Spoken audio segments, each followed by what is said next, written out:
Hey guys. Uh, well, I'm working in the greenhouse today because it is very windy and cold out, and it's much nicer in here. Um, I guess first I need to introduce myself. My name's Kaya, and we started. Well, I started making videos in 2016, and only posting them um, to my Facebook page. Mostly because I didn't have the courage to put anything on YouTube because it's just so much more of a public forum, and you get a lot of you put yourself out there to get a lot more negative things and people just telling you basically what you're doing wrong, and that's fine if you come at it from a constructive criticism point of view, I guess. But you just, I don't know, YouTube is putting yourself out there a little bit more. So I started on Facebook with my beekeeping in 2016, and I just made little videos, mostly for myself too, because that way I could have like a record of what I was doing wrong. And I'm transplanting. This is cilantro because I'm gonna have a plant sale coming up soon. So I'm just getting everything transplanted. So that's what I'm working on right now.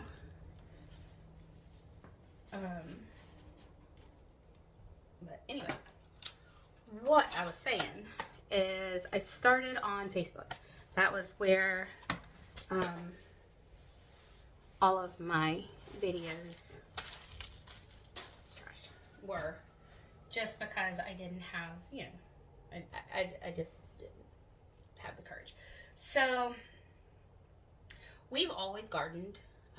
We've moved it around. We've started with small gardens, and it's just always been something that we've just always had a small garden, never on this scale, because before we had all this, for the garden space, I had horses. So the horses really, the whole pasture area, the back pasture and the side pasture, was their space. Where the trellis garden is over there is where we had the stalls. And so it was just horses. And from there, you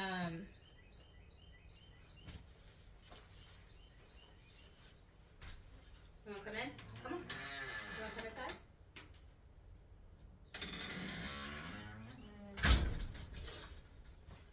From there,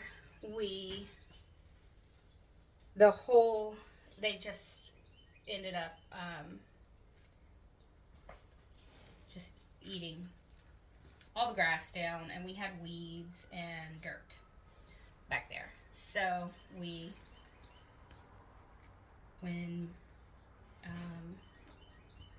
my older mare passed away, she was like, I want to say like 32 or 34, I can't remember exactly. But I then rehomed her daughter to a friend of mine who's not that far away. I can still go visit her if I want to. She also keeps bees, but rehomed her over there because she's getting she's an autistic writing program where she works with kids with autism, and they get to, because Addie is a Palomino, they can take the non-toxic paint and paint their feelings on the horse so they can express their feelings to the horse. It's kind of cool. What are you doing? Zeke, what are you doing? So, after that, when we got out of the horses, that's definitely cilantro,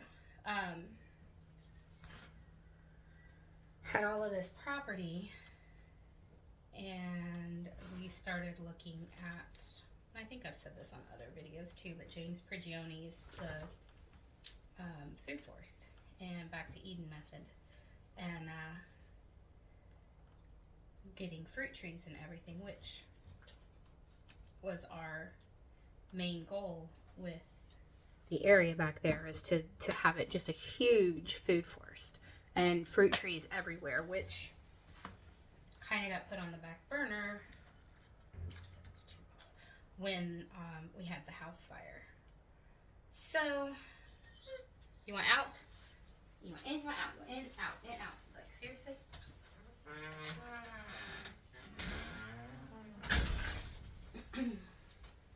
So, anyway, it started with loads and loads of wood chips, like loads and loads of it. Just, I found a tree company, local, I tried Chip Dropped, they don't ever have anything, and they charge you for it. Something to bear in mind is the tree companies, they have to pay a dump fee. It's like $60 every time they go to unload a load of wood chips at the dump. So, and you would think that they would, like, it's organic matter, it shouldn't cost money, but what it does. So, it was a win-win. They could come here and dump their wood chips, and we got the wood chips, and they got to save their fee. So that worked out really, really well. I ended up with like 34 loads, I think, when it came down to it. There's still some piles back there. The weeds have grown up in them. They're completely composted down, but we have not, we just kind of left them because we didn't need them. We spread out the majority of them, so they would drop them off. We'd let them compost down, and then we would spread them out with the tractor. So that is what we did to build soil back there, because at that point it was pretty much just hard pan and nothing. There was no nutrients left out there at all. So we did that and we just started with a small little area in the garden where we are. In 2018, we just planted. It was big. It was bigger than what we had ever planted before. But we picked this area because it was higher up, because this is where the horses would come and do their business, in this corner over here. And all of the dirt was kind of kicked up, so it was like higher on this side. So where the garden is now is where we started, with a small little garden. And I keep saying small. It's bigger than what we ever had. So I think now we're up to 7,000 square feet within our fenced-in garden area. And we had to fence it because we do have deer and wild hog that come up and just wreak havoc on everything. So that's another reason why we really haven't expanded out very much into the back pasture area, because we have to keep those animals out. And there's 10 hogs now coming up in here. 10. So we have to do something about that too. They are an invasive species, so you can hunt them without any kind of permits. You can just hunt them, trap them. And we're going to have to do something. So, but in the meantime, we have a fenced-in garden area for the very reason of the wild animals. So that's why we work within the area that we work in right now. We have fruit trees and stuff that need to go out, but we're not going to do that until after the last frost.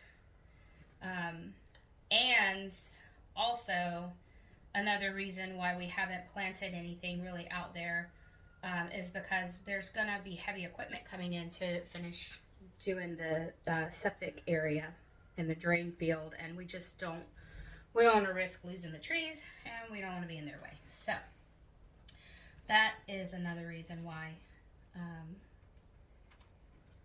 it's pretty much just grass back there, which the grass did come back and take over on its own, which was cool.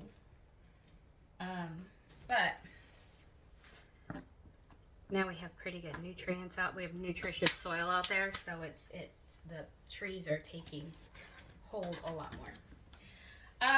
So that being said, we've always had chickens. We've always we have ducks periodically.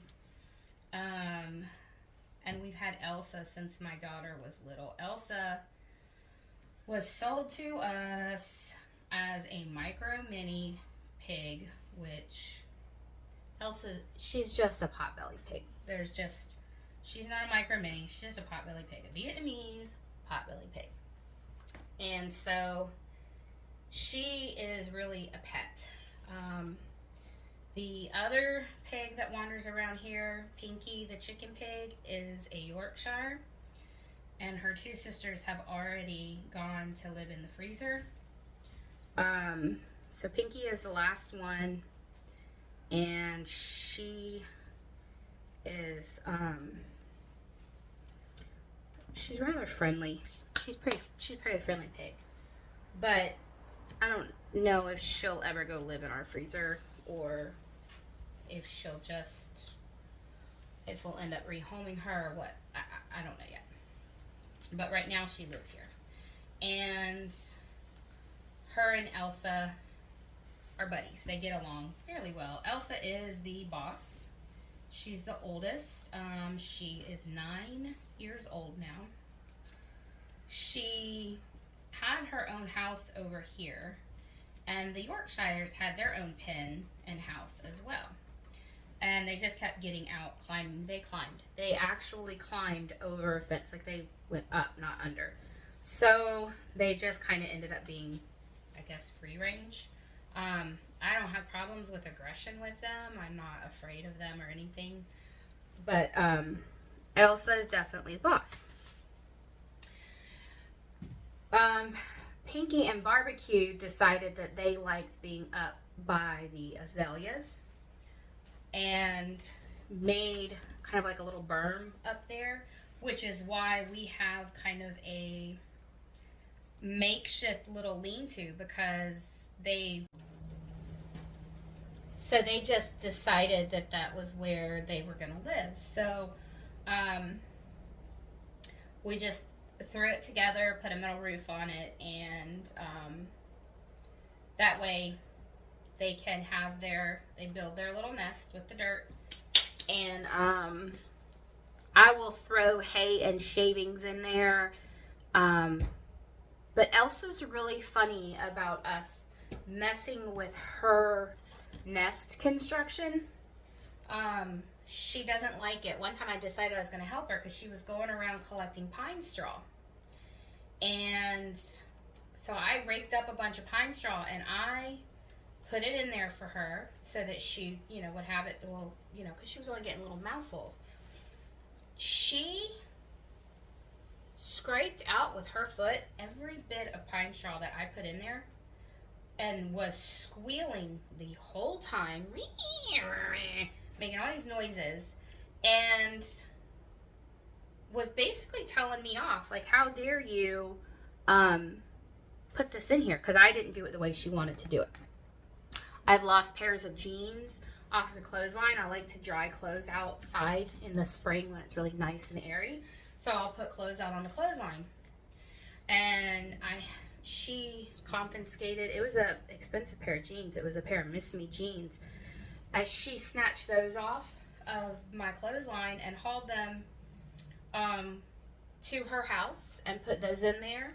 She has gotten blankets. She has blankets, sleeping bags, a horse blanket, saddle pad that you put underneath the saddle, a nice thick wool orange one. She stole that and had that in there. So Elsa's very finicky and funny about how she builds her nest, and she will literally get anything.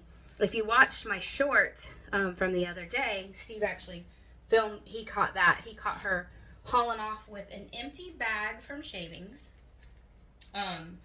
that got left out and didn't get put in the trash can. But she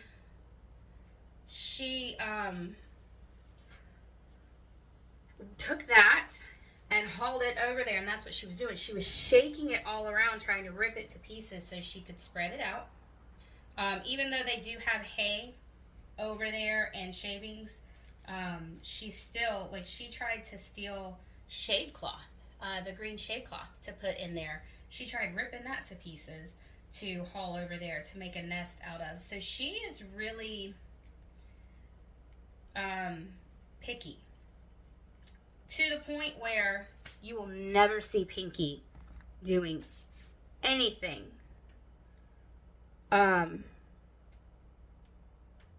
within that nesting area, except excuse me, she will go in after Elsa has gotten everything situated the way that she wants it and picked her spot, which is usually right in front of the heat lamp, and then Pinky will lay up and spoon next to her. But she will not help make the nest. So we just caught those clips yesterday, some quick clips of them, even the bunnies. Like, that was just a quick clip. We had just moved them into that cage because the babies are big enough to move around now from where I had them. And so we moved them over there just so that we could. I was worried something was going to get in there and get them because of the way that the overhang is. But so we moved them, and we had just put them in there. But Blue, he is a New Zealand, and he is very much a night. Like, he loves the girls. And he loves his babies, and he's very protective. And we kept them all together, and we've had no issues. And he protects them and guards them. And whenever I go look at them, he goes and checks and makes sure that I didn't do anything to them. And they're really pretty babies. They're actually really nice. So,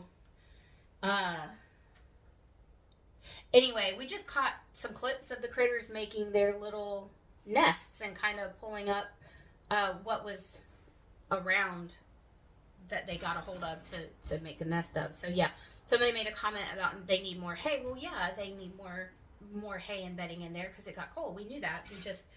He just went to town on what was in there already, and it was just funny. It was cute. I thought it was cute. So Steve caught that too. But I guess, yeah, that's where we kind of started. We have lived on this property. We bought this property because I had horses. Steve was like, we had a mortgage. I was boarding two of them. I was boarding both of them, actually.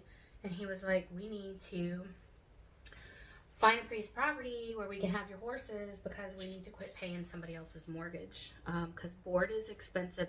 I was paying $650 a month for horse board for two horses at that time, which is probably fairly cheap compared to what it might be now. But I do have more. Okay. So that's just a few. So anyway, that's how we ended up on this property. Jonah he was just one when we moved out here. Oh, I got more pots. I had some right here anyway. And I was pregnant with Callan. So